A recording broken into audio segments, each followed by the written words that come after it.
I went over to Borders. I picked up his book called Your First Year in Network Marketing.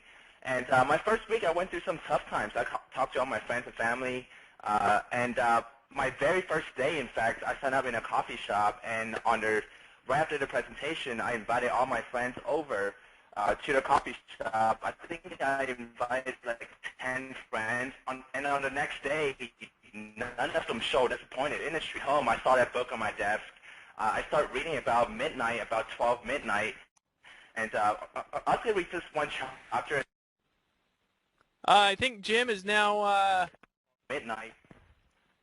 Hello, Dave? Yeah, Jim, you were cutting out there. So go on. I'll let you keep talking here for a second. Okay. I actually started reading that book 12 midnight after all my friends started flicking. And I read all the way up to 5 a.m. in the morning. And there's one thing that really caught my attention is in his first chapter, it talked about 95% of people who stick in the industry for longer than 10 years, 95% of them is going to make it 6 years above and achieve financial freedom. And that quote right there kept me in the industry for my first 3 years. I didn't have any results, but because of that quote right there, I never quit. And in my 4th year, I actually achieved from 0 to 6-figure income, and I wouldn't be here today without Mark. So, man, Mark, we are excited. Are you there with us, my friend, Mr. Mark now? I'm here, Jim. Thanks for those comments. Can you hear me okay? We can hear you just fine, Mark. Perfectly clear. Okay, great. Well, let me correct one thing Jim said, because I get a lot of credit. This isn't false humility. I want you to pay attention to what this young man said. He said, I didn't do a whole lot my first or second or third year, and then my 4th year I hung in and I got to 6-figure income. What that tells me is it wasn't Mark Yarnell. It was a guy that was a Ferrari looking for a can of gas, and our industry was the gas. And I hear this over and over and over, and people are very kind to say, you know, I read something in your book, and it challenged me, or it motivated me, or it excited me. But then what they always add on to the end is the truth, and that is, so here's what I did, and here's how focused I was, and here's how long I did it. Make no mistake about it. The real winners in this business follow a strategic plan that I'm going to talk to you about tonight. Now, let me warn you about something right up front. And Dave, you know, bless his heart, he'll let me get by with anything. I said to Dave today, I said, are you okay with me just coming straight from the hip and giving these people some stuff that's going to be real provocative, as long as I believe it with my heart and guts? And he said, absolutely, Mark. You hold nothing back. You tell them the truth. So I want to just, first of all, I appreciate your comments, Jim. Dave, I very much appreciate your willingness to let me just shoot from the hip. Ladies and gentlemen, I'm almost 60 years old. For 24 years, every morning, I've gotten out of bed and gone zippity-doo-dah and decided what I was going to do that day, because I've always had money and freedom. And that's the real key. You know, what network marketing has done for me, and the thing that's not talked about nearly enough, is it gave me the freedom to choose whatever I wanted to do. Now, there are a lot of you on this call that have dreams and goals and plans that you could achieve if you just had the money and freedom. Let me tell you what the most exciting thing about this profession is. It's not the money. It's not the airplanes or the, you know, or the Ferraris, and many of you will have those things. Don't get me wrong. It's the freedom to do whatever you want to do whenever you want to do it. Now, that's something nobody can take away from me. You know, I mean, people say, you made so many millions of dollars and wasn't that great. No, let me tell you what was great. What was great was having the freedom to pursue my dreams and goals. Now, I grew up in a writing family. You know, my dad wrote a bunch of bestsellers.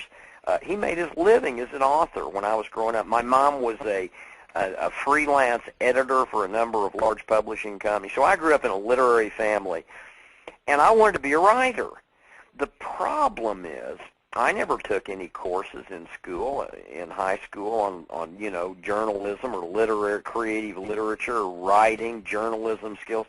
I didn't know how to write. I grew up in a writing family. And when you become a writer, you got to realize it takes a lot of time. It takes a lot of freedom. It takes a lot of money to, you know, my first 39 articles that I submitted to magazines were all rejected. I got all those little slips that said, we're sorry, and then the 40th article got published. To be a writer, to be a polo player, to be a jet boat racer. I don't know what your dreams and goals and plans are, but here's what I do know. To be anything in life, you got to have the time, freedom, and the money to pursue those things. So I think networking, more than anything else, is a tool which provides the money and, more importantly, and this is the critical thing, the freedom, the time every day to pursue your dreams and goals and plans. Tonight I want to talk to you, and you know, Dave's told you the title. I want to talk to you about the age-old question, how do you get to $100,000 a month in a year or less? Now, there are a lot of people who don't like to hear this, a lot of regulators who say, Yarnell, you shouldn't talk about those big numbers like that because not everybody does it. Well, I think that's stupid. The truth is, it'd be like if I was a basketball player and I was going to try out, you know, say 10 years ago for the Chicago Bulls, and the coach brought me in out of college, and he was trying to recruit me, and he said, now, Mark, I know you want to play in the NBA, and I know you want to be great. You see that guy sitting down at the end of the bench? His name is Philip Stillwell, and he's never played 1 minute, but, you know, Philip has made the team. He sits on the bench every game. He practices pretty hard, and we pay him $200,000 a year. And if you're if you work hard and you're real good, one day maybe you can be as good as Philip. That coach isn't going to say that to me. He's going to point to the end of the basketball court, and he's going to say, you see that guy down there? His name is Michael Jordan. Last year he made $18 million just off Hanes underwear ads. The guy's an animal. If you come into our team and you work hard and you let him mentor you and you practice real hard, maybe one day you'll be as great as Michael Jordan or Pippen or one of the other big players. See, in every field in capitalism, the greatest people are held up as examples of what you can do, except in network marketing. We're like the bastard stepchildren of capitalism. We can't even tell the truth about what we earn for fear that people will get sucked into this horrible network marketing. Well, I'm going to tell you the truth tonight. I'm going to tell you I think that $100,000 a month is chump change. I don't think that's big money. I've met when I was writing for Success Magazine, I interviewed people making $2 million a month, $3 million a month. You know, I don't want to hear about Yarnell, $100,000 is a lot of money. What I want you to know is how any man or woman, assuming certain things, I want you to know how people like me with no college diploma, no wealthy parents, no special skills, can create millions and millions of dollars in income, but more importantly, can create the freedom to get out of bed every morning, sing zippity-doo-dah, and do whatever I want. Now, you can do whatever you want when you hear this stuff, but I suggest you pay attention because, you know, I've got no reason to not come out of the blocks with the facts for you. I mean, you're not in my company. I'm not in your company. I'm not trying to get you to sign up in anything. All I want you to know by giving back to this industry what a wonderful lifestyle it's given to me is how I got to the big money. And I'm going to tell you tonight, I'm going to tell you the 5 things you need to know to get to $100,000 a month. Now, what you do with this stuff is all up to you. Number 1, it's what I call the core value match. You got to ask yourself this question. Would you recruit your mama into the deal you're in? Is this so credible, so decent, so realistic that you'd bring mama into the deal even if mama was kind of sick and didn't have a lot of money? If mama was dependent on you, if mama was still alive for some of you, mine isn't, but if yours were, would you bring your mama in? Because let me tell you something. This number 1 point is very critical. If your core values do not match the company you're in, you will sabotage yourself eventually, and you will be a result of unintended consequences. In other words, if you don't believe in what you're doing, eventually at an unconscious level, you will take steps to sabotage yourself right before you get to the big money.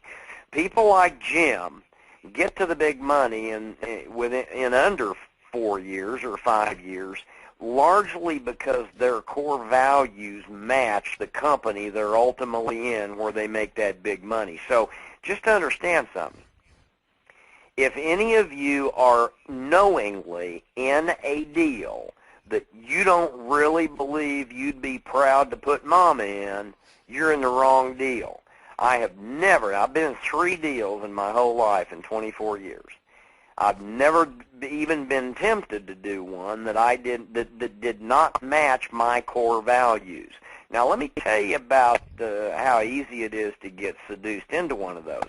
I'll bet I get, realistically, just because of my transparency and the books I've read and the articles I've read and the speeches I've delivered, a lot of people get to thinking I'm a whole lot smarter than I really am. And I get a lot of calls every month from guys that own companies, and they're offering me signing bonuses. And all I've got to do is ask 2 or 3 questions to figure out that my core values do not match what they're doing. And they always say the same thing, but Yarnell, do you have any idea how much money you could make? And my comment is, hey, it's about doing something I'd put my mom in if she was still alive, and I wouldn't put my mom in your deal. So, you know, I don't care. You transfer $1 billion to my checking account tomorrow, I'm not doing your deal. I've had people say, Yarnell, you're nuts. You're certifiably insane. Anybody would, if you get $1 billion tomorrow, of course you'd do my deal. No, I wouldn't even consider it unless the deal matches my core values. Friends, I've seen over and over and over again great men and women enter our industry seduced by big money, violate their core values, and join something that they knew darn good and well was a flim-flam, a bottle rocket, a sizzle company, and then they sabotaged themselves just before they got to the big money. You will do that unless you're a sociopath, because subconsciously all of us has a core value match to certain companies and a core value unmatched to many others.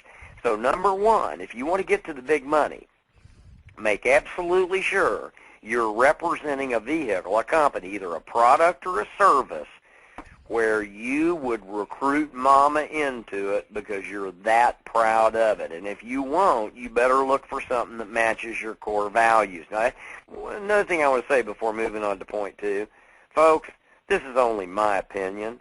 You know, I've got limited experience. I've been in 3 deals total in 24 years, but I have interviewed a lot of people. When I was writing for Success Magazine for 2 years, all they did was send me around the country interviewing big money people. I not only know what I've done to get to the big money, I know what people that got to $2 and $3 million a month did because they opened up to me when they knew I was writing articles about them for Success Magazine. So I've got a pretty good handle on this.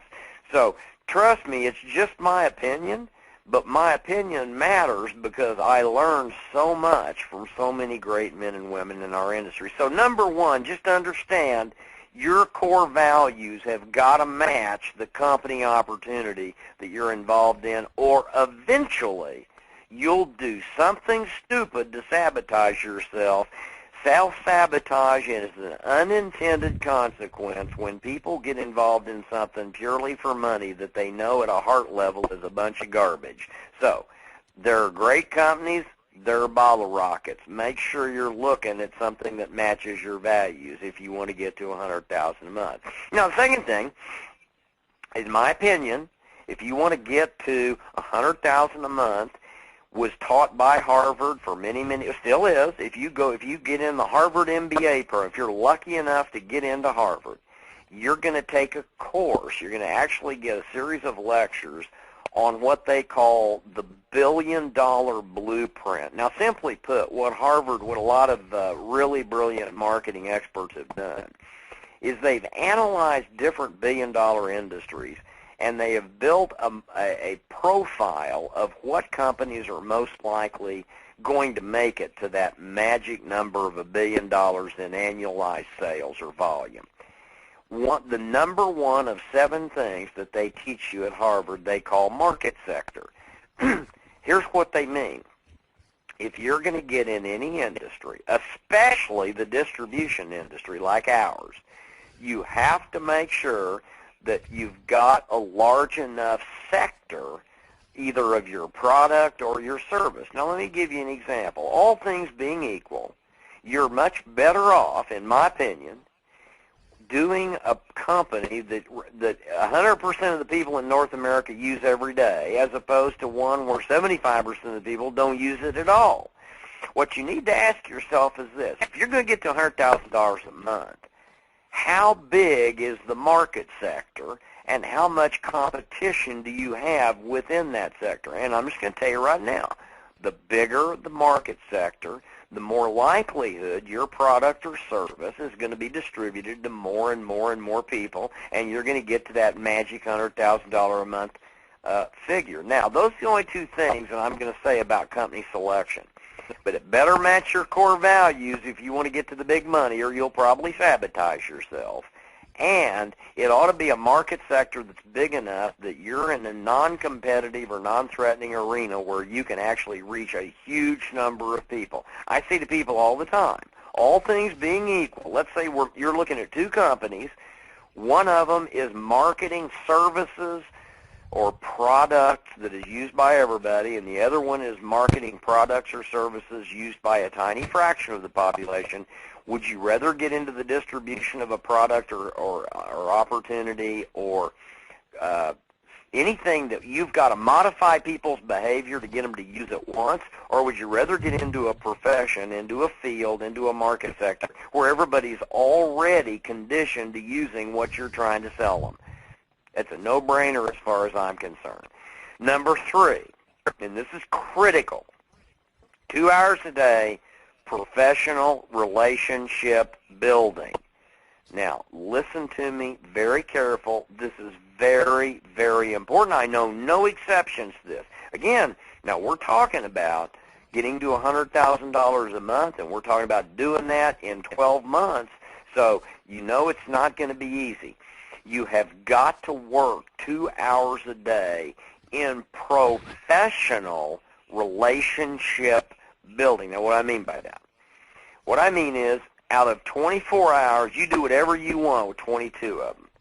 What I want you to do is I want you to realize that you're only paid to do 2 things in network marketing. Now, you may be in a different company. You may be in something brand new I've never heard of from, Bangladesh or Zimbabwe or some obscure third world country that's just launched a new MLM model I don't even know about. But as far as I know, network marketing pays you to do 2 things. 1, recruit. 2, retail. That's it. Period. End of the story. Now, listen to me carefully. 2 hours a day, that means you've got to be into professional relationship building. Now, what do I mean by professional? What I mean is, well, let me make it so that it doesn't appear to be a disparaging comment. When Tiger Woods was the last year he was an amateur, Tiger Woods didn't make anything. The first year he turned pro, he made $18 million. Now the question is, what was the difference? He went to the driving ranges often. He actually played in one less tournament his first pro year than he did his last amateur year. He didn't make anything as an amateur, but he made $18 million the first year he turned pro. What's the difference? He was professional. He was playing in pro tournaments. Now, if the difference between an amateur and a professional is, an amateur doesn't get paid, a professional does. Now, use a little common sense here. If network marketing pays you to do 2 things, only 2, recruit and retail a product or service, then anything else is amateur. That doesn't mean in a disparaging way that you're some kind of amateur. I don't mean it's not a put down. It's just that amateurs don't get paid. So here's what I know. If Mark Yarnell is watching Oprah, he's an amateur. If Mark Yarnell is surfing the net, looking at other deals, he's an amateur. If Mark Yarnell is playing pool, he's an amateur. If Mark Yarnell is recruiting or retailing, he's a professional. So listen to me carefully. You want to get to the big, big, big money?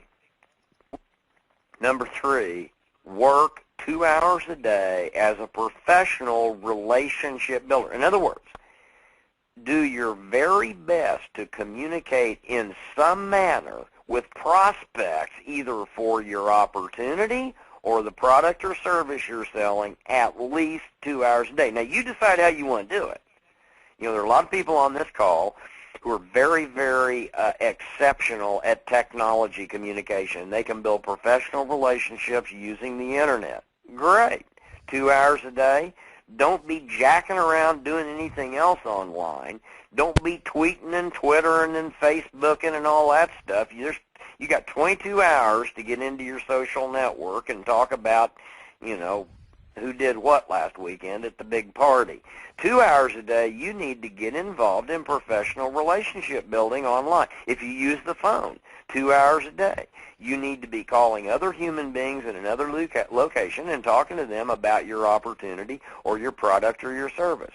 If you do meetings, 2 hours a day, you better be doing it. If you go walk around and talk to people and hand out DVDs, you better go walking around 2 hours a day. Here's all I'm asking you to do. 2 hours a day, professional relationship building. Use whatever vehicle you want. Doesn't matter. But during those 2 hours, you're focused on only two things, recruiting and retailing. Because, ladies and gentlemen, listen to me carefully. That's all you're paid to do. That's all you're paid to do. You're not paid to listen to whining downline people. You're not paid to try to drag losers across the finish line. You're not paid to talk to your upline. You're not paid to sit and listen to CDs about how to build the business. You're not paid to watch, surf the net and look for new deals in prospecting. You are paid to recruit and retail. Please do that 2 hours a day if you want to get to $100,000 a month. And the good news is you only got to do that 5 days a week. And that brings me to point 4. You have to decide to get to $100,000 a month whether you're going to follow a 1, a 2, or a 3-year plan. Now, here's the difference. It's all just a numbers game. It sounds easy rolling off my tongue, but it's very hard work. I mean, listen to me carefully. If you're going to do $100,000 a month in most companies in 1 year, you're going to have to talk to 30 people a day, 5 days a week. We'll just call it a 20-day month. If you're going to do it in 2 years, you're going to have to build professional relationships with 20 people a day in some capacity. And if you want to do it in 3 years, you're going to have to do 10 a day. There is no substitute. You can't go down to 5 a day and do it in 4 years. That isn't going to work. It's the law of diminishing returns. So let's pretend for a moment that you want to get to $100,000 a month and you want to do that in 1 year. That means 2 hours a day, your objective is to do everything in your power 20 days a month to talk to 30 people. Now, people say, Yarnell, 30 people a day?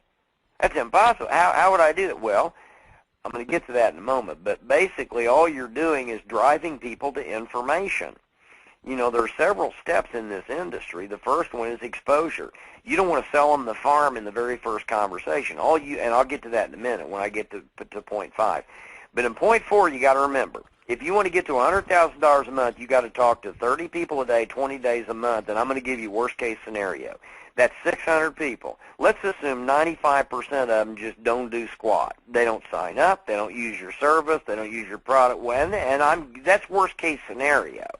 In today's world, you've got 80 million baby boomers who are broke and hooped, and you've got 85 million Generation Yers who have no idea what to do except run around on skateboards with backwards ball caps. They're starving to death. They're wanting a job. They're wanting a profession. There's never been a higher percentage of young, aggressive people who deserve to prosper and old, tired people who've played by the rules and wound up with no 401k in the history of planet Earth. It's never happened in the richest country in the world. So you want to talk to 30 of them a day. You want to drive them to the information, maybe spend 2 minutes at the most with 30 people. I can talk to 30 people in 2 hours if I waste time with several of them.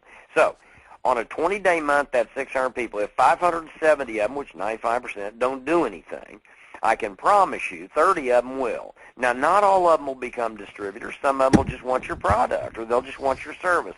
But a lot of them will become distributors. Now, let's go again. Worst case scenario. That means at the end of the month, you've got 30 people by talking to 600. 570 didn't do anything. Now most of you are going to do better than that. I'm giving you worst case scenario to be fair here. Out of that 30, let's say 29 of them quit. What that means is, if you do that for 12 months, at the end of the year, you've got 12 frontline winners. It is impossible, or if you're in a binary, 12 winners anywhere. I don't care where you put them. Here's the point. If 6 of them quit, I've never seen a company with 6 monsters and great networkers busting it where you'd make under $120,000 a month. I've never seen one. Now, I'm sure there are some comp plans that don't reward you effectively, but on a normal 45 to 55% payout with reasonable levels or reasonable balancing of 2 legs, whatever the pay plan, if you've got 6 monster distributors in your organization, it's impossible not to earn that kind of money. But notice what we're talking about here, and I'm keeping it very, very realistic. You're busting your chops. You're talking to 600 people a month. 95% of them aren't doing anything. Of those who do, 29 out of 30 are quitting, and out of the 12 winners you get, 6 of them quit. You're still at $100,000 a month, folks. You can challenge me all you want. I've never have I seen the opportunity presented to me where a person couldn't do that with 6 winners anywhere in their organization. So that's number 4. You've got to pick a 1, 2, or 3-year plan. If you want to get to $100,000 a month in 3 years, talk to 10 people a day, 20 days a month. You want to do it in 2, talk to 20. You want to do it in 1, talk to 30. Now, remember what I said earlier. It sounds real easy rolling off my tongue. I'm going to be real straight up with you. It isn't easy. It's the hardest work you'll ever do. I'm telling you, it is not easy to get on the phone or on the internet or out in the community and have the courage to literally approach and introduce and expose 30 people a day to this business. If you think it is, just go try it. It all depends on how much money you want to make and how hard you're willing to work. And number 5, and this is important, if you are going to get to $100,000 a month, you've got to know the landmines. You got to learn how to recognize the landmines that are going to blow up your career, and you got to avoid them. Now, I'm going to give you the 10 biggest landmines tonight that blow up people's career. Listen to me carefully. Landmine number 1, I call the comparison bomb. Friends, when somebody talks, if you're in a deal and somebody calls you and says, I've got something I want you to look at, I'm in this new deal, you want to hold up a mental bag of garlic and a cross like you're dealing with a dadgum vampire. I heard the laugh. This business is focus, focus, focus. I have never seen a bomb blow more legs off the careers of people when they're just getting started than the comparison bomb. You don't need to be looking at other deals. You need to be like the Jims of the world. You need to be saying, hey, I don't care if it takes me 1 or 2 or 3 or 4 years. I'm going to the top of this deal, and that means I'm going to focus, focus, focus. I am not going to compare my deal. I've already made a choice.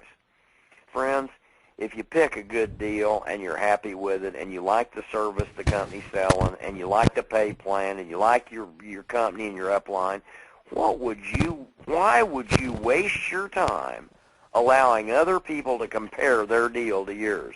Forget about other deals. They'll blow you up. Hold up a bag of garlic.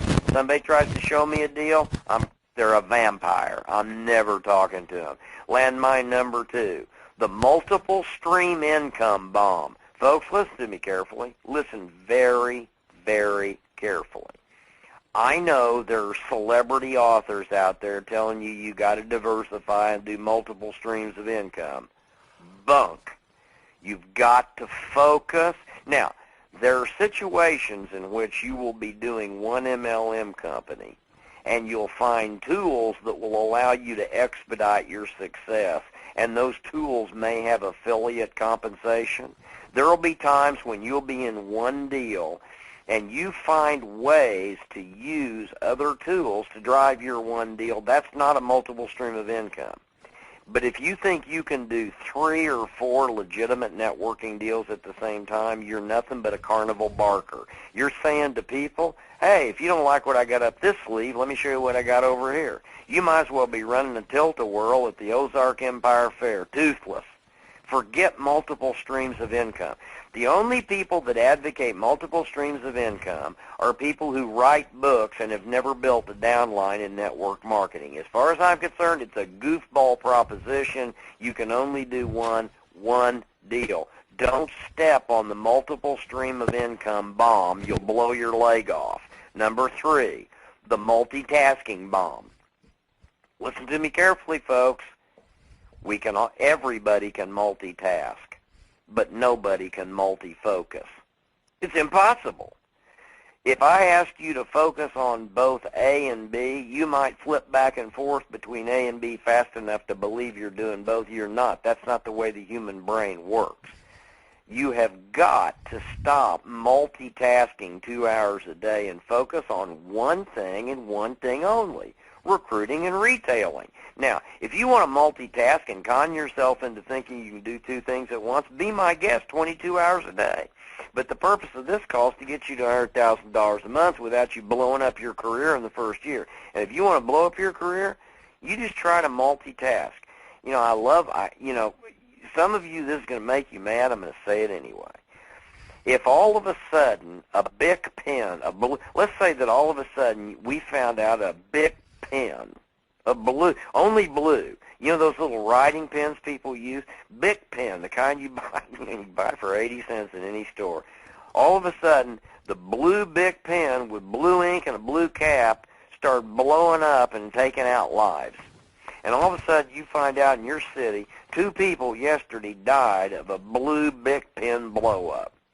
And then all of a sudden, a week later, you find out 22 people in your town died from a blue Bic pen blow. How long do you think it would take for the government and your local government to start recalling and getting rid of blue Bic pens? Friends, let me tell you something. Last year in my little tiny province up here in Canada, 1,200 people were maimed permanently because they were trying to drive while they were talking on a cell phone. Now, if it were a Bic pen blowing up and causing a person to go over the yellow line and hit somebody with a head-on, they'd be recalling those pens. What do you think they're doing with cell phones up here? Everybody's still using them. Now, why is a cell phone a problem when you're driving? Well, real simple. 159 people died, innocent people, in other cars because people crossed over the yellow line and caused head-ons, because nobody can multifocus. You can multitask. I mean, you can put on lipstick and eat your burger and talk on your phone and tweet your friend. You can tweet Larry King while you're driving down the street at 60, and I understand Larry loves tweeting. But here's the deal. Too many people are dying. Don't try to multitask in network marketing. Just do one deal 2 hours a day, and that deal is recruiting and retailing. Number 4 is the banker bomb. You want to have your business explode for you know what hits you? Loan people the money to buy the starter kit. You know, I tell people are always asking me, Yarnell, you've made so much money. I'll tell you what, if you'll just finance me in this deal and you'll bring me in, you'll buy the kit, watch my smoke. I'm a genius. I'm great. I've built deals I've been in 20 deals and I've built them all. If you'll just give me the money for a kit, I say, you know what, I made a deal with my banker. I won't loan money if he won't do MLM. We cut a deal. So listen to me, folks. I've given up $17,000 over my 24-year career. Not one of those people ever made it. Not one of them ever paid me a penny back. I'm not whining. This industry's been real good to me, but I just decided something. I'm going to warn people early on. Forget the banker bomb. It'll blow up. Nobody will give you your money back, and none of them will make it. People value the kid at what they pay for it, which is zero if you loan them money. The 5th bomb I call the product expert bomb. The more technically oriented you become to your product or service, the more you're going to baffle people who you should be trying to get into the business. Let me tell you something. When I was in Nu Skin, I was with Nu Skin 13 years, still love that company with all my heart. You know, I sold my downline, but what a company. Blake Roney, Steve Lund, Craig Bryson, Craig Tilton, Claire McDermott, those people were so fair to me, so honest, so decent. They were always honest. They never screwed around with me. But I decided when I got to $60,000 a month that I needed to become a product expert. Now, they had a little product that used to stimulate hair growth. It's called Nutriol. So I called over to Italy to the Cuomo, Italy to Krinos Labs because I wanted to become I thought, man, I am brilliant. I'm making so much money. I better learn how this works. And so I learned exactly how it worked. And so I'd stand up in front of a crowd of people, and I'd dazzle them with my product expertise. I'd say, I'd explain to them exactly how Krinos was able to to fractionate the mucopolysaccharides to exactly the right molecular structure so it could penetrate to the very papilla of the hair follicle and stimulate and vasodilate growth. And I'd have dermatologists in the audience shaking their head. They didn't know what I was talking about. The more you know about products and services, the more you might think you're dazzling people. You're not. You don't have to be a product or a comp plan expert to work. The more expert you become, the less likely you're going to be spending your time doing what you're paid to do, which is recruit and retail. Now, you need to know something about your product and company, but don't become an expert. That's a bunch of garbage. The sixth bomb is the friends and family bomb. I got news for you. Your friends and family are not a market to be. If you look up the word market in the dictionary, it'll say a group of people to be sold or exploited. Your friends and family are not a group of people to be exploited. They're going to join you in your deal like rats going off a sinking ship when you get your first big check. You don't need to do a Hulk Hogan smackdown on Aunt Mildred the first week. They can't wait to get involved once you start making big money. Most of us can count our close friends and family on 2 hands and 2 toes. 2 feet. Why run off the people we love the most when they're going to join us as fast as they can when we get to the big money? Save your friends and family for later. Your warm market is people who will warm up to you when they find out you've got something in common with them. So, in my case, I just got the list of all the paraglide pilots in North America, 33,000 of them. I can't remember now. I never got through half of them before I was making $1 million a year. So, I mean, basically, and I just call them. I'm a paraglide pilot. Hey, it's Mark Yarnell. Hey, Dave, it's Mark Yarnell. I'm a paraglide pilot up here in British Columbia. Are you still flying? Yeah, I am, David said. Wow, that's great. Listen, before we go any further, Dave, I want to know what kind of wing you're flying on. Grab a pen. I found a way for paraglide pilots to make $50,000 a month and fly 5 days a week. You got to be kidding. I mean, these people didn't reject me. They loved the fact that I was a paraglide pilot like them. I had instant rapport with them, and I bought those names for pennies. So listen to me carefully. Forget the friends and family bomb. Don't step on they're not a market to be. Well, you're going to get all them anyway. Don't Hulk Hogan your Aunt Mildred. Number 7 is the networking bomb. Forget about meetings where everybody shows up to change cards and switch company. These network meetings where you go in and there are 50 people there, and you're going to meet all kinds of people. They're only there for one reason, and they're there to switch and get your card and try to who's the best salesman. They're going to try to get you in their deal. I've never seen one of those meetings work. Forget about those breakfasts where everybody changes cards, and you get 30 seconds to pitch your deal. Those people are not there to get in your deal. They're there to get you in their deal. Total waste of time. The 8th one is what I call the dabble bomb. The dabble bomb. When you know for sure you've got a dabbler, a part-timer, don't be wasting a bunch of your time. This may be the silliest industry I've ever seen. This may be the only industry in the world where a person can make $100,000 a month, and all they want to do is figure out how to do it without working. I've had people say, Yarnell, I see it. I get it. I can't. I'm losing sleep. I'm so excited. What a great industry. Now if I can just figure out how to do it without working. When people want to dabble, I give them to somebody else to dabble. I'm not going to jack around with people who want to dabble. The dabble bomb will blow you up. You're looking for people with enough IQ to go to work to get to the big money. They need money. They need freedom. They need everything you've got. If all they want to do is dabble, forget it. The 9 is the dump bomb. Do not dump all your information on a prospect the first time you talk to them. Just expose them to a little bit of information to tweak their enthusiasm. When they come back to you, that's when you do the presentation. The dump bomb will blow you up because people will say, well, that sounds real interesting, Dave. Tell me a little bit about your company. And you're sucked into it, and you start giving them a presentation in the very first approach. You dump the whole farm on them in the first 5 minutes. I'm going to tell you what they're going to do. They're going to go home, and they're going to Google your company. They're going to go, aha, I knew it. It's one of those pyramid schemes. I've got an aunt with a garage full of soap, and they're gone. So don't dump on them in the very beginning. Just expose them to information that's calculated to get them excited. And then number 10 is the shortcut bomb. If you hear nothing else I say tonight, please hear this. You heard how Jim eloquently launched this entire webinar tonight. He said, I didn't do squat my first year, my second, my third, and then my fourth, I got to a six-figure income. Now, I'll be honest with you. It took Jim a little longer than it needed to. But I so admire a man of his stature, a guy who will work that hard that many years because he sees the payoff at the end of the tunnel.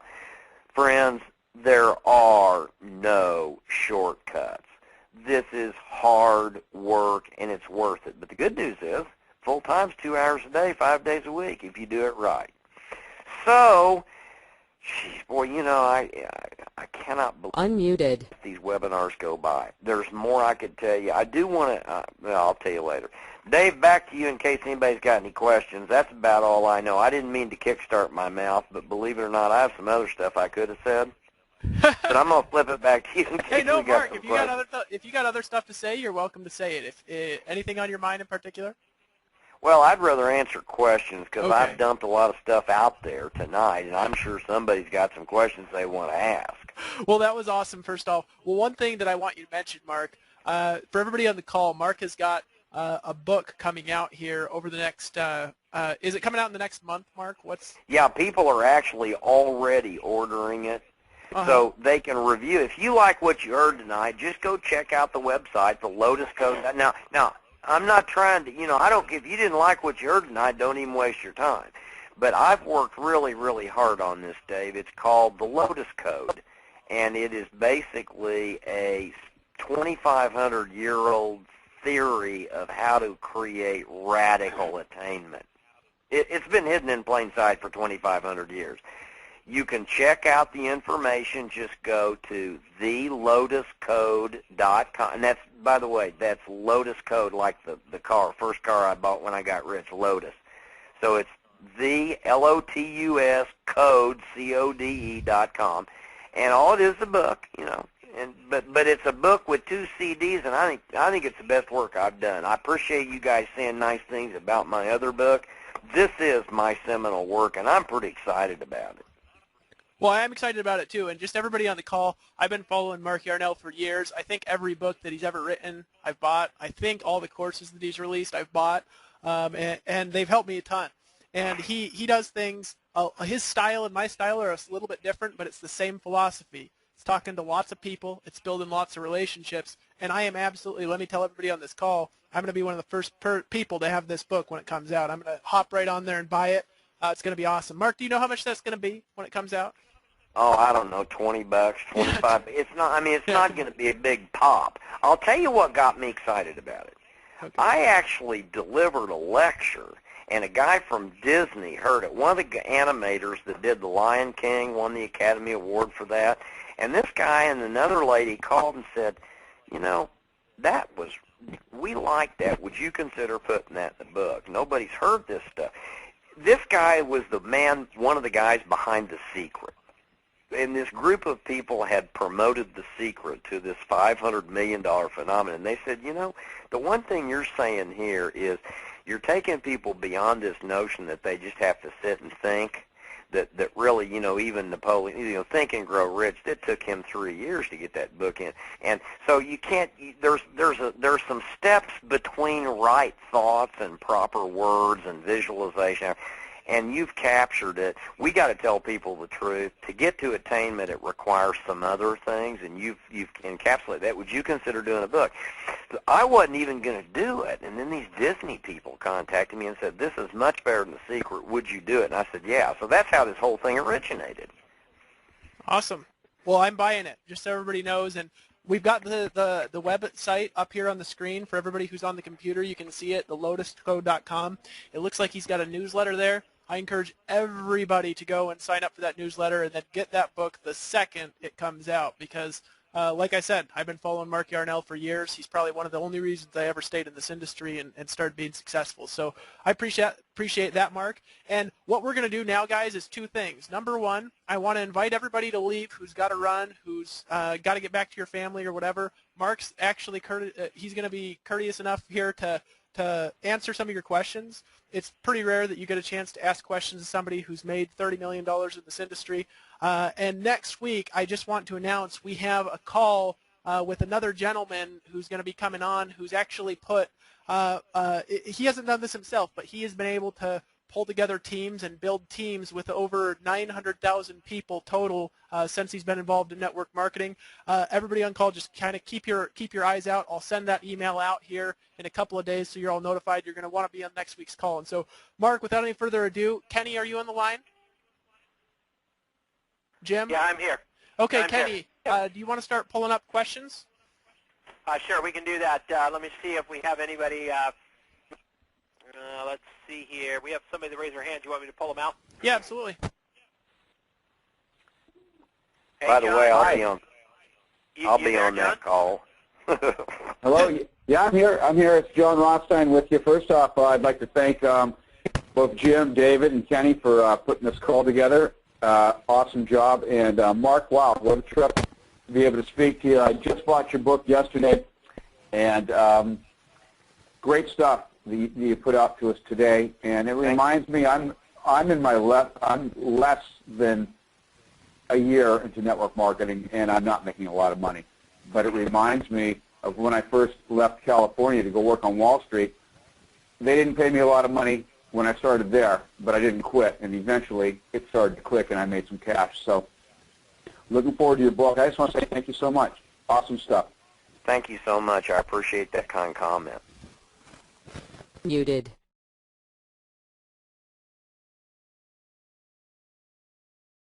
Unmuted. Muted.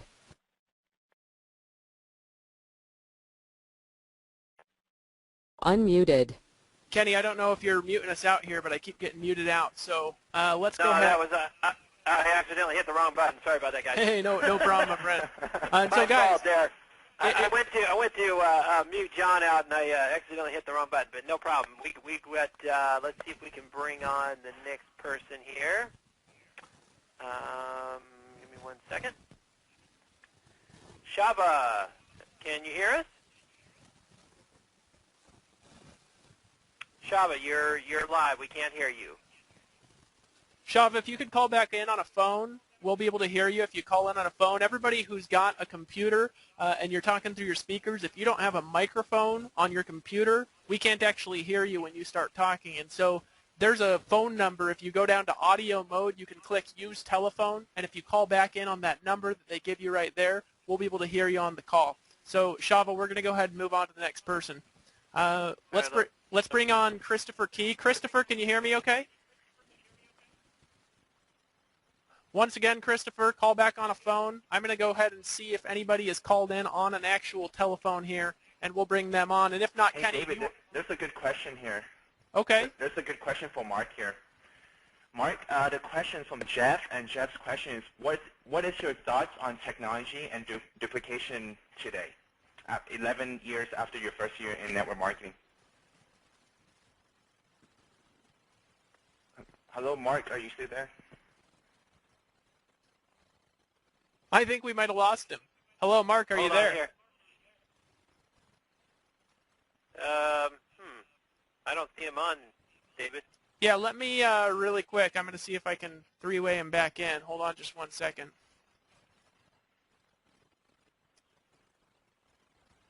Actually, he won't be able to. Are either of you called in through a phone? I am. Kenny, can you try to three-way him in really quick? You'll need to send me the phone number. Yeah, I'm going to Skype it over to you here really quick. Hold on a second. Sorry about this, guys, for those of you who are listening. Let's see here. Kenny. All right, Kenny, I just Skyped it over to you.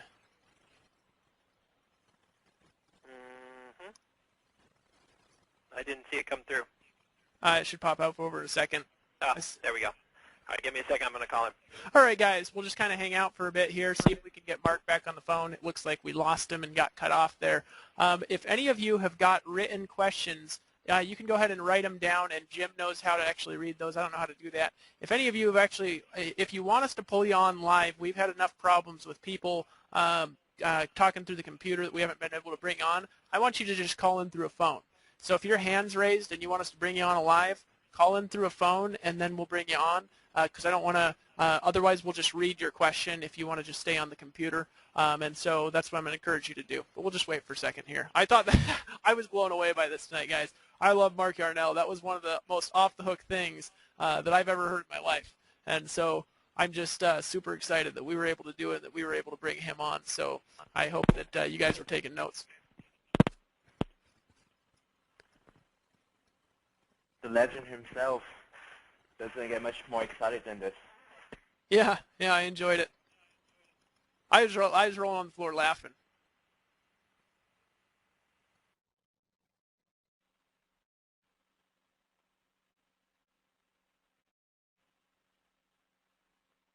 Before I Unmuted. Yeah, we did. You got it. Well, I don't know what happened. We lost you there, so I three-wayed you in. So we got you on. well, that's why I love technology so much. Yeah. See, we're right in the middle of the question. I get muted out accidentally. No, I'll tell you. I thought that was pretty appropriate. What do you think of technology? Mark, are you there?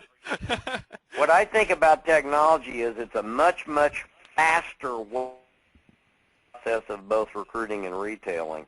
I know in my case, I use lots of different websites, lots of different tools for the purpose of building my business. Now, I'm a great believer in prospecting by using the telephone because I grew up with a telephone, so I'm very comfortable with it. So I love the telephone. But I've also found that when I get people that I'm building relationships with, there's nothing more wonderful than today's technology as far as expediting information to them. When I get into this business, I didn't even own a fax machine. Long distance was 50 cents a minute. So basically all you could do was build locally by walking around handing out VH.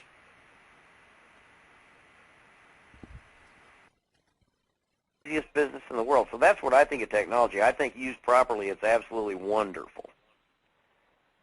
Unmuted. Right? Yep. You still there, David? Are we Yeah, still there? I'm still there. I got muted out for a second there again, Kenny. But that's, no, great question. Jim, you want to pull up another written question while I kind of scroll through here and look for people who are on phones? Yeah, okay, 1 second. Let me, I know some of the questions here. Let's see if we can go through them. Just a compliment for Mark. People are saying you're really funny. Was that a question? No, that was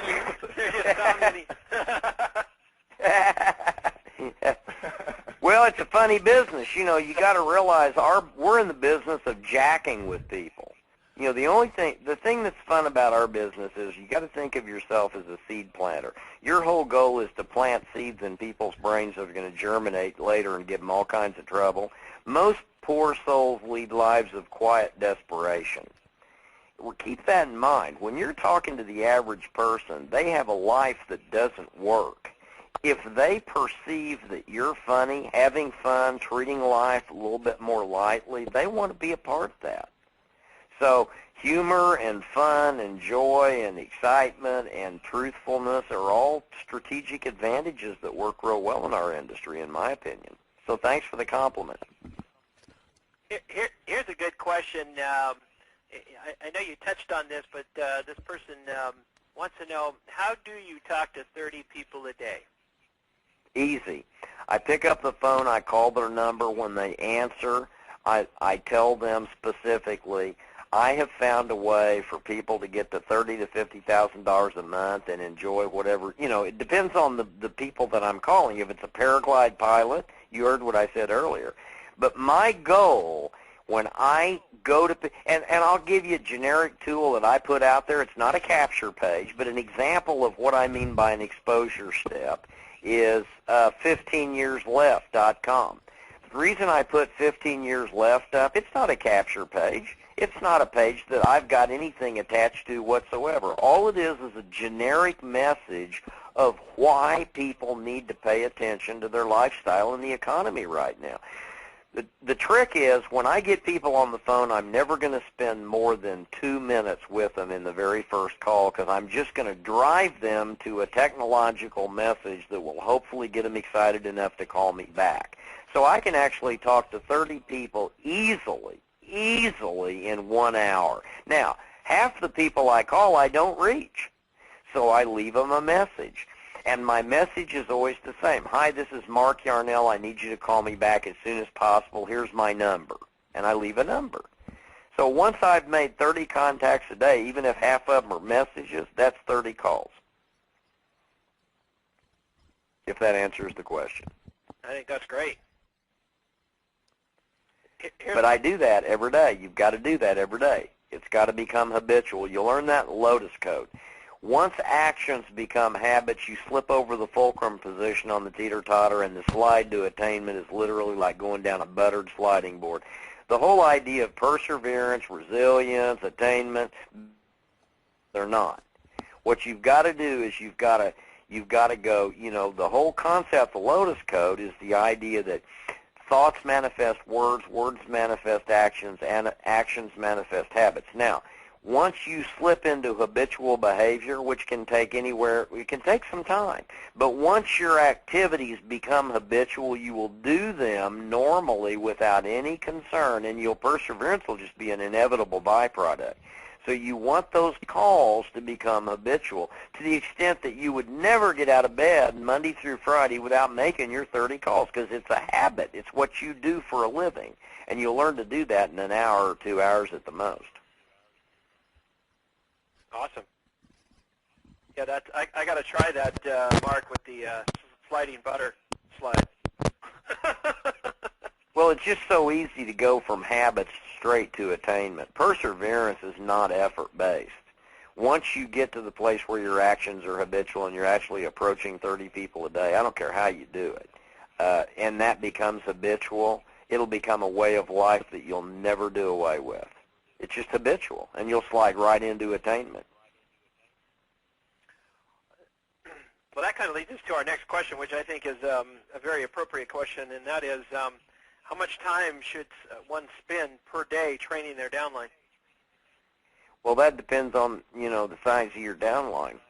I think that until you've got a minimum of 400 people in your network, you can do it once a week. So what I say to people is, until you hit that magic number of 400 people in your downline, do a Saturday training and teach them the fundamentals each week. I mean, don't change it up on them. Give them the 5-step process. Teach them how to expose, present, validate, enroll, support their people. And so, as long as you can comfortably put 400 people on the Internet in a webinar or however you want to do it once a week, that's your training. Now, but the question, I know what you're really asking. My rule of thumb is, if you are calling me and you're actually working, I'm always here for you. So because most people don't call. So I'm always in a support mode. I might spend 30 minutes to 2 hours every single day just taking phone calls from people in my downline who have legitimate questions. And it's not so much training as it is just troubleshooting, helping them get through their first few months in the business. But I think if you're willing to do a 1-hour training every week, either on the Internet or on the telephone, that's plenty until you get up over 400 people. At that point, you need to divide it up and go into 2 training sessions a week. Now, that's just my opinion. That didn't make it right. That's just the way I do it. And what is your reasoning behind splitting that up at 400 people? Where did you come up with that magic number? Well, what happened, I found, is once I've used for a long time Eagle teleconferencing out in New York. Have you heard of Eagle? Oh, yeah. Yeah, I've used them only because I've had good luck with them over many, many, many years, and I kind of tend to stay with, I don't change horses in midstream, so they've been pretty good to me, and I've just discovered once I get up to the line capacity of 400, I can run into technical difficulty, so it's just because I use that particular phone service when I do training.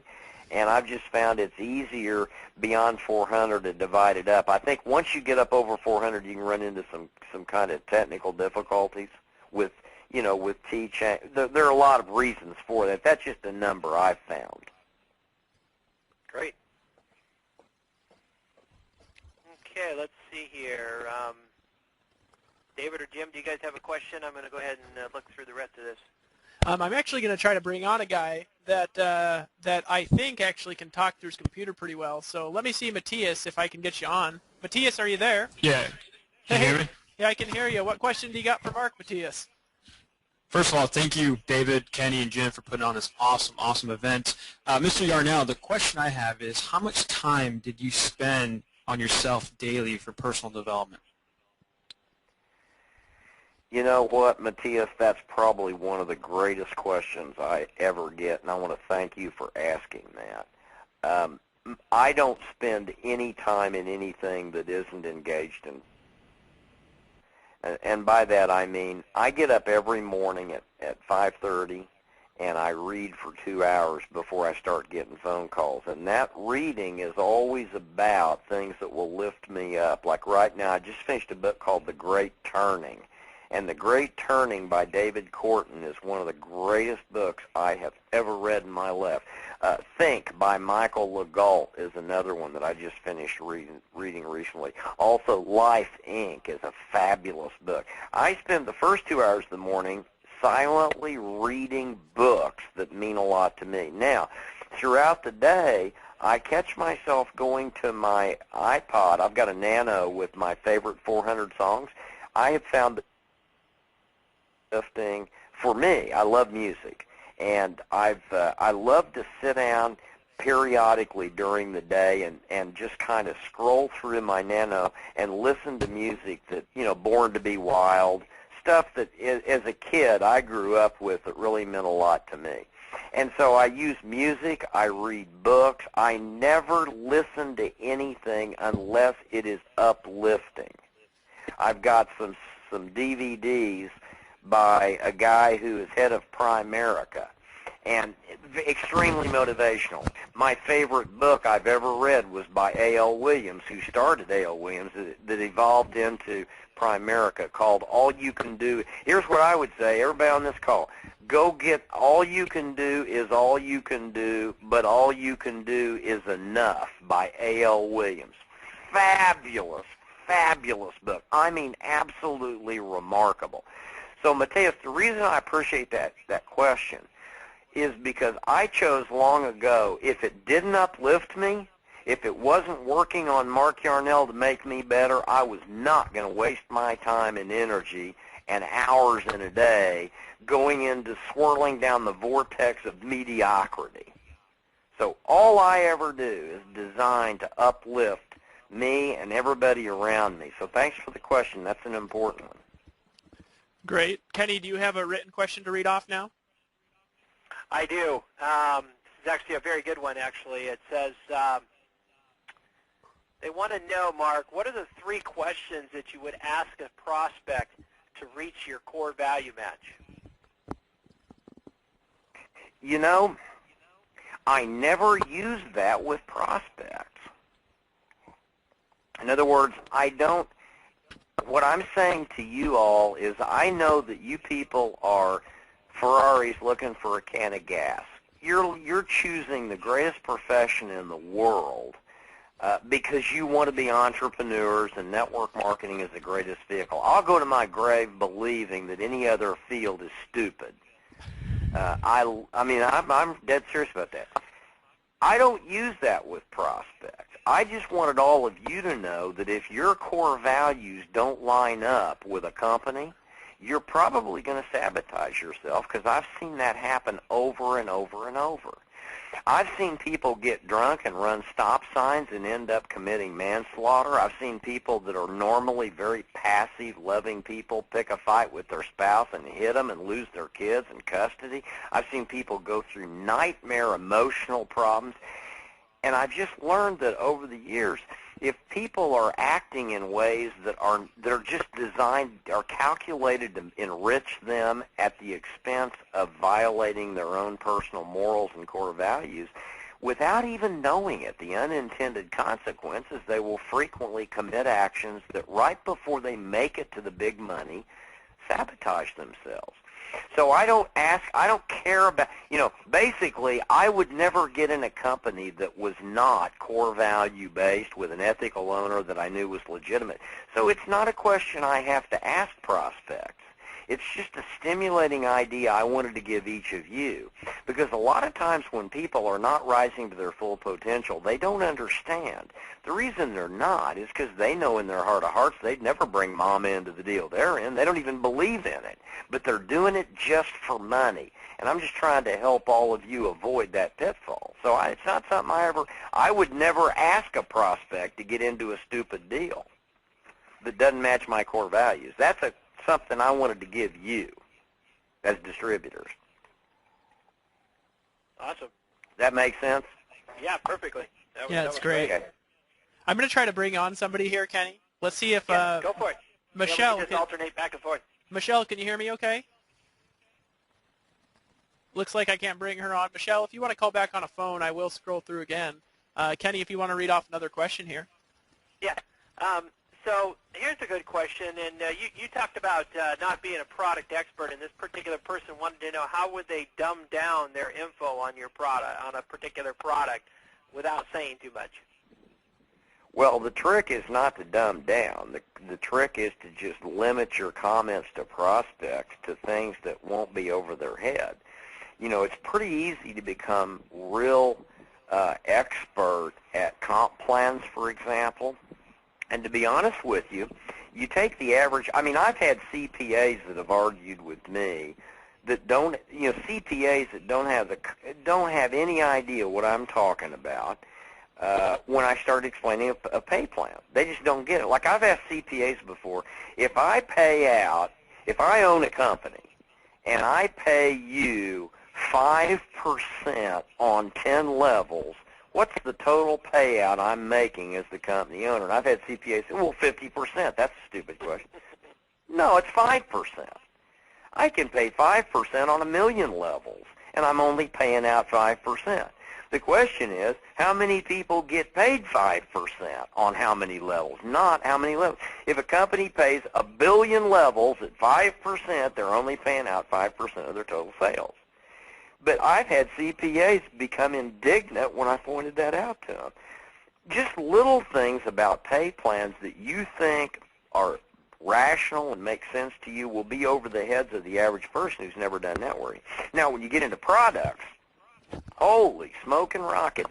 I heard an explanation the other day from a guy selling a glutathione precursor that I guarantee you a heart surgeon wouldn't have understood. And he was proud of himself. I said, well, what does it really do? Well, it makes you feel better. I said, okay, say that from now on.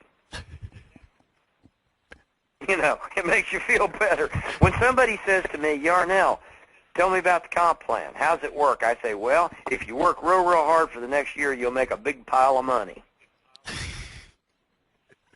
That's all you need to know. You want to make a big pile of money? We're in. Let's do it.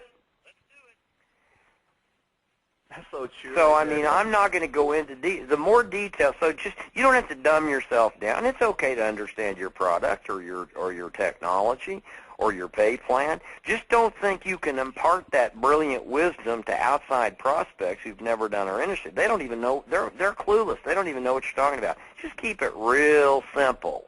Simplicity is evidence of the most advanced teaching. Keep it simple, in my opinion. Does that answer it? Definitely.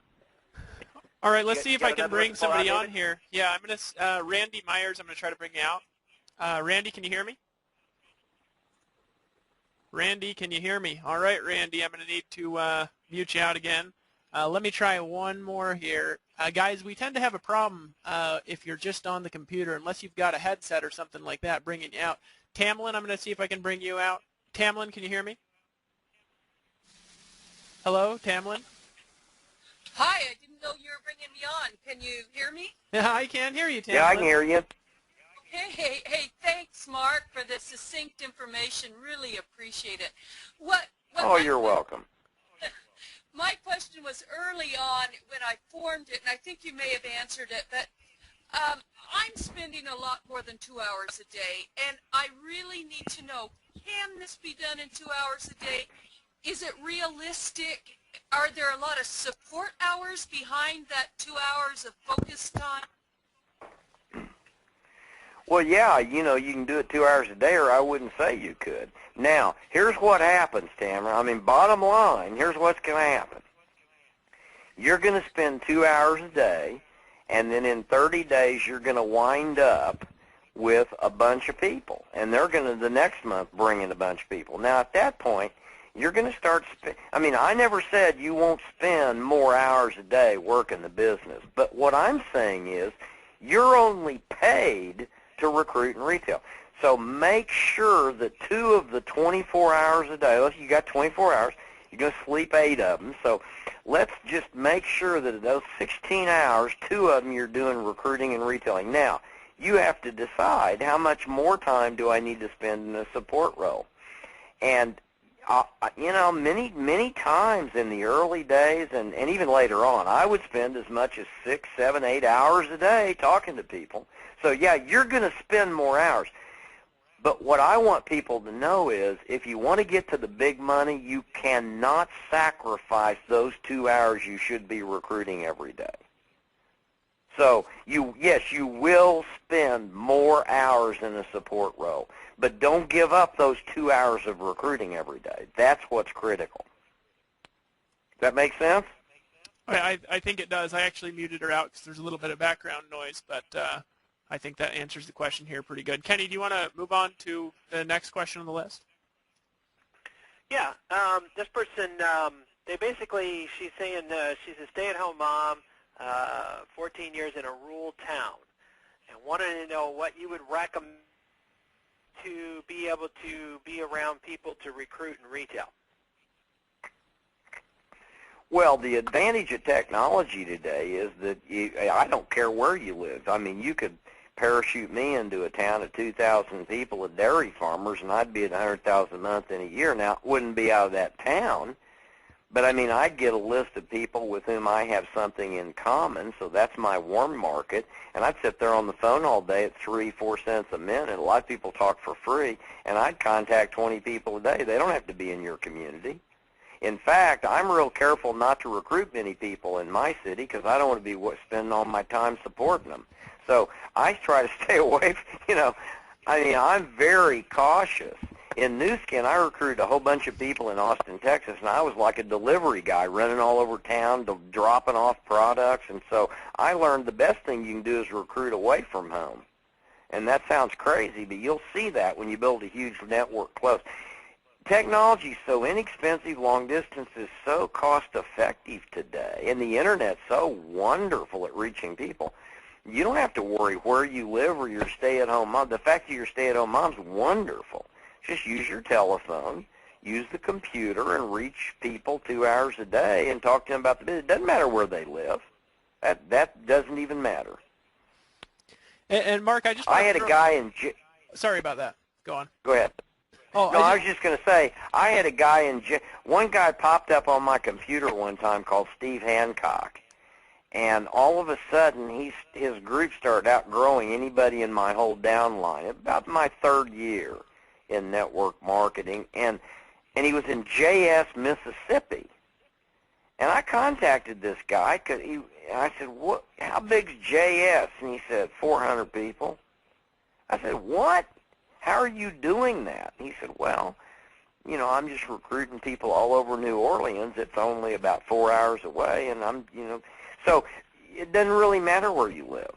It absolutely doesn't matter with today's technological reach that we've got. Okay, David, I just wanted to say that. Oh, no, that's exactly what I was going to piggyback on. Just so you know, I can't remember the person's name. I've recruited in the last 3 weeks people in 10 countries. So it's irrelevant. The Internet changes the game. That's all I was saying. It's just an affirmation for what you were saying, Mark. So next question, Kenny? You betcha. You betcha. Kenny, you there? I am. I'm just looking at the next question here. I'm just trying to go through. I'm going to try to bring on somebody here. Bruce, can you hear me okay? I can hear you, David. Thanks. Hey, not a problem, Bruce. Hey, Mark. Hi, Bruce. Mark, it's a pleasure speaking to you again. I spoke to you about 20 years ago in person back in New Skin days. Oh, thank you, Bruce. Good to talk to you. Yeah. My question for you tonight is what you would consider is your best lead-generating marketing method today with the use of the Internet? You know, I don't know that there is a best one. There are so many good ones now. What was yours? What's your favorite? Well, I tell you, you're talking to a guy with an IQ of about room temperature when it comes to technology. That's why I enjoy working with David, because the guy knows what he's doing in that arena, and that's why when he invites me on these webinars, I participate, because I respect what he and Ken, what these guys are doing. I'm not a good guy to talk to about how to generate leads on the Internet, because I made a discovery a lot of years ago that works for me, and that is just telephone. Now, I use the Internet very effectively to transport information, but I'm kind of the old school guy. I haven't learned this technology that well yet, and I've always had so many people to talk to that were like paraglide pilots or trout fishermen. I just go after people who are in my domain, one of my domains, and I just call them, and I just say, you know, introduce myself and go that way. I think eventually what I'm going to have to learn, because it's so much more effective in terms of large numbers of it, I think eventually I'm going to have to learn better how to use the Internet, because I know you can reach a lot more people. But for me, Bruce, my favorite thing is the same thing I was using back in '86 when I first got into Nu Skin. I just get lists of people that I can call and that have something in common with me, and I just use the telephone. I know that's the old dinosaur way to do it, but it's served me well, if that makes sense. Obviously has afforded you a decent income, wouldn't you say? Well, and you know what it is, guys? I think every generation has tools that work effective for them. One of the mistakes I think older people make, and I can say this with intelligence and I can say it with experience because I'm older now, is we've got to be very cautious to pretend that the old garbage that we use is better than the new stuff, because it isn't. It's just that, you know, the older you get, the more of a comfort zone you find yourself in using technology. Now, what I've loved about the phone is it's cheapened so much to use. When I see my daughter, I mean, my daughter runs a software company. Her whole life is computer technology. She's brilliant.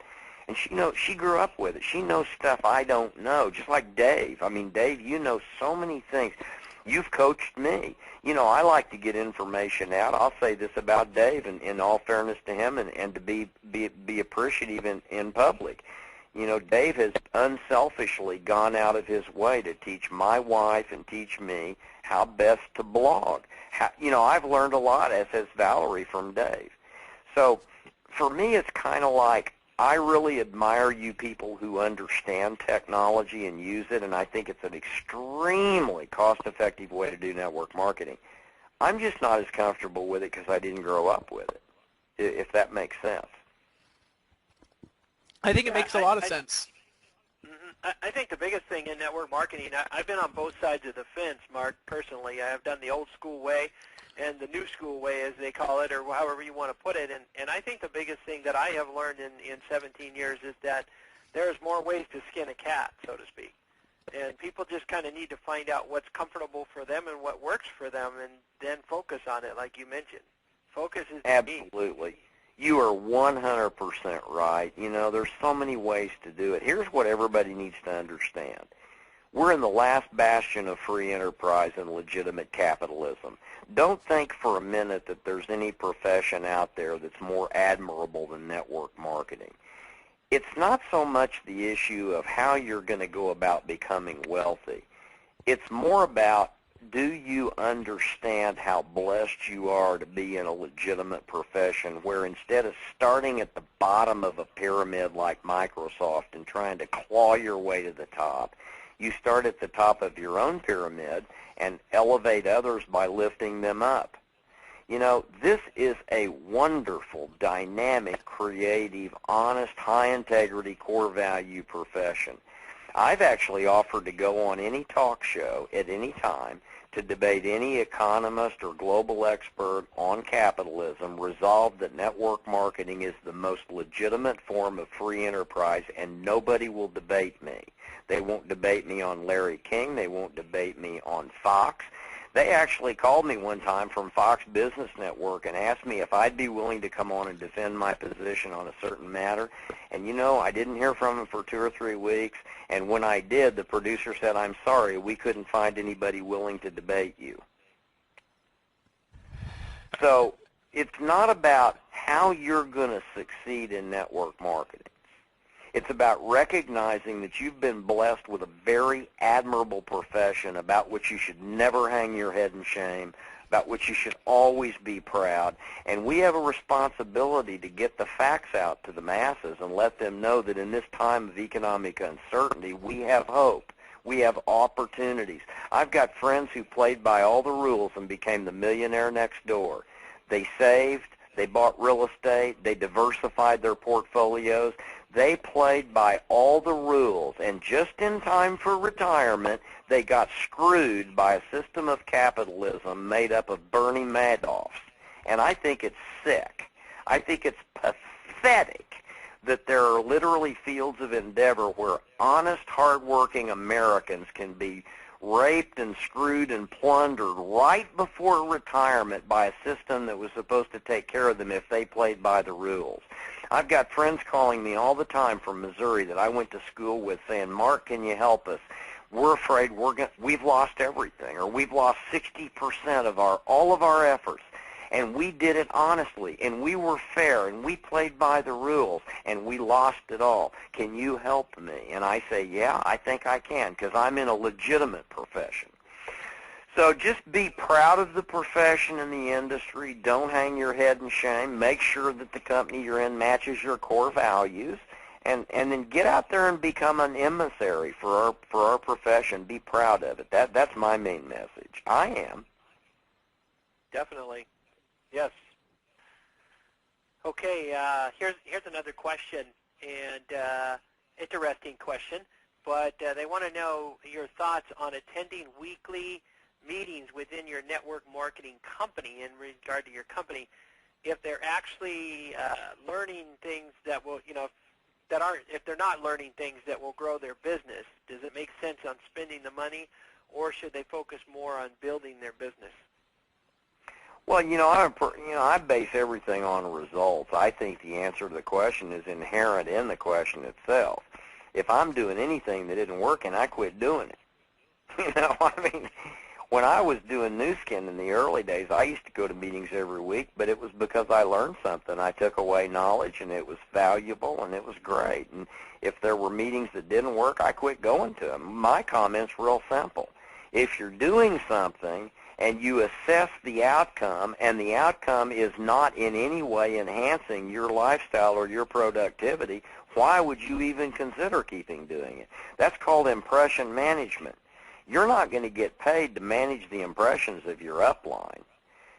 I would be embarrassed if I thought I was bringing people to a meeting just because they were afraid of me as their upline and they knew they had to be in attendance because it was mandatory. That's garbage. We're a volunteer army. You're a volunteer entrepreneur. You ought to go to anything as long as it proves to be profitable and valuable. When it ceases to be, why would you even consider doing that? It's just crazy. I think your answer was inherent in the question. Yes, definitely. Do you have another one you want to bring on, David? Do you see anybody else on there we can bring on? Let me try to bring on Harold Souter. Hold on a second. Hey, Harold, how you doing, my friend? Hey, Dave. How you doing? Hi, Mark. This is a great call. Hi, Harold. Okay. Thank you. My question to you is, as far as prospecting, is there like a sweet spot time of the day that you normally use? Like, I'm on the East Coast, and I work during the day. I have not been able to pinpoint one, Harold. I've tried. Sometimes it'll seem to me, and it's a delusion, but it'll seem to me because I'll get good results by calling people in the evening that the evening's the best time. And then just about the time I decide that, the next day I won't reach one person in the evening, and I'll get 8 people before noon. I'll do it in the morning. I really don't think there is a sweet time. I do think you're smart to work in the daytime. I think you're better off leaving a message for somebody you don't reach and not angering them than you are getting them up from the dinner table at 6 o'clock in the evening during family time. So I don't know about sweet spot times, but I do know for me, I've discovered the time that offends people the most is when they're spending family time at home in the evening. That's just my personal opinion. So I'm with you. I call people all day long, from morning until evening, but I usually don't bother them after the evening because I've just found that offends people. So that's my thinking on it. Any time's as good as any other. Great question, I think. Thanks, Mark. Yeah, a very good question. Yep, definitely. Kenny, do you got one to go? Yeah. This person is Carla. She's researching out alternative companies and wanted to know that because her current company has moved away from her core value. But she says it's so difficult because with so many companies popping up, obviously, how do you do a good job in making sure that it's ethical, because it really makes her nervous that she's going to make a mistake? Well, I think the most important thing is to seek out people who are leaders. Generally what I've found, Carla, is great leaders don't pick lousy companies with bad pay plans and unethical owners at the wrong time. It's usually just the opposite. One of the things people in network, you've got an advantage because you're looking for a company. A lot of times people are disadvantaged by the fact that a relative calls them and says, you got to look at this deal. And so they end up signing up under a lady and their family who's not even making $200 a month. And they should. That's ethical. If somebody's going to show you something, you ought to sign up under them. But here's the deal. If you're shopping for a company, you want to make sure that they can verify that the owner is credible, that the owner has been, ethical. I would worry, for example, if I were looking at a company and I could do a Google search on it, and I found that as many as 40 or 50% of all the hits question whether it was a scam or not. Now, all companies are going to get bombarded by these stupid websites that are calculated to put down everybody. I mean, there are a handful of websites that are just trying to drive traffic to these, these scam sites and all that. What I'm saying is, I've found if I do a Google search on somebody, my rule of thumb is if half of everything that pops up is negative, there may be a fire there if there's smoke. So do your research, do your search, find out who the top, if you're looking at 3 companies, here's a bit of advice. If nobody's shown you those companies, find out who the top distributors are in each of those 3 companies, call them, talk to them, ask them some hard questions. How long's the company been in business? How many products have you got? Are they patented? What kind of pay plan is it? And, make sure that the owner's legitimate and they understand network marketing. Problem with our industry is it's such a lucrative field. You've got lawyers and doctors and accountants and celebrities putting their names on companies left and right who've never really done our business. You want to make sure the owner's got some experience. So that'd be, my recommendation. You can always make it real simple by going to the DSA because it's hard to get into the Direct Selling Association, and there's a waiting period during which you've got to prove yourself. So some people just go to those 300 companies and look through those. But just make sure that you do your research and find a winner in each company that'll level with you. That'd be my suggestion. That's great. I love it. Let's try to bring on Fernando. Can you hear me okay? Hello, Fernando. Can't hear you, my friend. I'm going to go ahead and mute you back out. Do you got any additional questions here, Kenny? I do, actually. I wanted to ask you a question, Mark, personally, because you always hear about this. Do you feel that people should be more apt to, I know you mentioned looking for a leader rather than so much the company, like somebody who's already been extremely successful, to where that becomes more important than so much the company itself? Well, my experience, I don't know if you've seen this, but my experience is in most cases, the big money leaders just don't pick stupid deals. This may be the only industry in the world where people abandon all common sense when they enter it. I mean, I've never seen anything like it. For example, if I want to go learn about real estate in Manhattan, I'm going to try to get Trump to teach me how to do that. If I want to learn how to conservatively manage assets, I'm going to try to get as close to Warren Buffett as I can. I mean, you know, there are just certain leaders. If I want to learn quadrants of money management, I'm going to try to find out as much as I can from Kiyosaki's people. I mean, in our industry, it's no different. There are standout leaders in virtually every good company. My experience has been now, one of the things you look for is, has the person been in 50 deals? Unless you want to do Las Vegas type gambling, you're probably better off finding a legitimate passive residual income company that's going to last for a while. Now, some people like to bounce around. But my experience is if you find somebody who has distinguished themselves in the industry, typically they're somebody that's good to talk to because they don't pick stupid companies. That's just my thinking on it. I totally agree with you on that because I think that, you know, leaders who have been in the industry typically have a little bit more knowledge in the industry and will typically take a good path. Yeah, usually they'll pick a straight-up company. I mean, people always ask me, how'd you make so much money? And the answer is real simple. My upline was Richard Call, and he was making $100,000 a month, and I just shut up and did what he told me. I mean, it was a no-brainer. I didn't have to be smart. All I had to do was be mentored. And that's kind of the way it is. So what I would say, don't go looking for a leader. Go looking for a company that has products or services that you're passionate about because that's going to serve you better than anything. Now, once you find that, do a little search and find out who's at the top of that company would be my suggestion. The only caveat to that is if somebody has shown you a deal and you like it, don't go shopping for sponsors. That's just totally unethical. If somebody's bringing you into a deal and you're excited about the deal, sign up under that person. They deserve to profit from your efforts. But if you're just picking companies and sponsors, find one that sells the products. They've been around a while. You believe in them. You know the owner's decent. And just find out who the top distributor is and say, would you coach me? Get on their front line. That's what I'd do. Makes sense.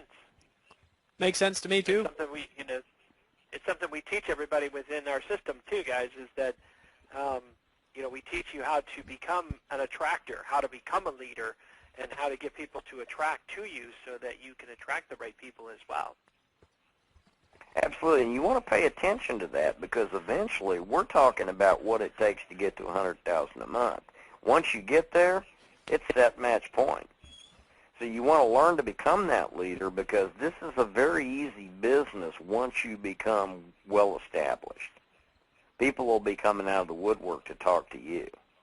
So listen to what David's saying. If you can attract these leadership skills, you can find your leader first and learn from them, but become a distinguished leader as quick as you can, and then it's just the easiest business in the world. You'll love it. Amen. Oh, that's great. And Kenny, just so you know, everybody who's got their hands up, I've already tried them, and we can't get them on the line live. So if you want to read a couple more questions. Yeah, and I got to go to the bathroom anyway. I've been sitting down here talking and drinking ice water. Let's do this. So I got to go upstairs and take. Huh? Let's just let people go. You've been more than generous enough with your time. I certainly appreciate it here. And guys, this is what I'm going to encourage you to do. Mark has been incredibly generous, just coming on and not holding back. What he said here, I'm going to back it. Okay, he's just speaking the truth from a long line of experience and success in this industry. And you guys see everybody who's on your computer right now. Jim, I'm going to go ahead and switch the screen to me here really quick. Guys, you can see my screen here, hopefully, and I'm on Mark's site, thelotuscode.com. I know that I'm going to be one of the first people to have this book. Now, if you go to this site, on the upper right-hand side of the page, there's a little Buy Now button, okay? And here's what I'm going to do. This is $24.97 for this book. This is the life work of somebody who has made more in this industry than almost anybody that I know. I know he's humble and says that there's people who make a lot more, and that is true. But, Mark, I've been following you for years, so the second I get off this call, I'm buying this book for $24.97. I know it's not out yet, but I encourage everybody on the phone tonight, you've been listening to this information, go ahead and pick that up because, I mean, this isn't $500. This here will probably be more valuable than courses that you can get for $500 or $600 from people who don't know what they're talking about, who just make their living off selling courses. Mark's actually made his money in network marketing and didn't start writing books and selling courses until he was making $100,000 a month. Buy it. That's my encouragement to you guys. And next week, be here Monday night, 9 o'clock. You're all going to get an email about that information. You guys are going to be blown away by the gentleman that's going to come on that call as well. I'll see you then. And Mark, is there any final thoughts that you have for people before you head off? No, just I appreciate your kindness. I enjoyed it. I love doing this, and thanks a lot for encouraging people to get the Lotus Code. But more importantly, just go out and get as many people aware of the majesty of our industry as possible. That's all I'm asking, because people are starving. People are starving today. And trust me, folks, I'm going on 60. I've got 80 million people in my age bracket migrating through the aging process, and they need our help. So you can focus on the 8 million networkers if you want to, but think about the 80 million people, and then think about the 85 or 86 million Generation Yers who really need a career.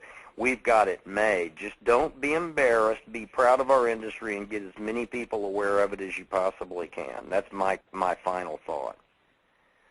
Well, great, Mark. Thank you again so much. We appreciate you, and I'll be in touch as well. Thanks again for helping us out, and as always, you rock, my friend. You bet. We'll talk soon. Bye-bye. Thanks, buddy. Good night, everybody. Hey, Mark.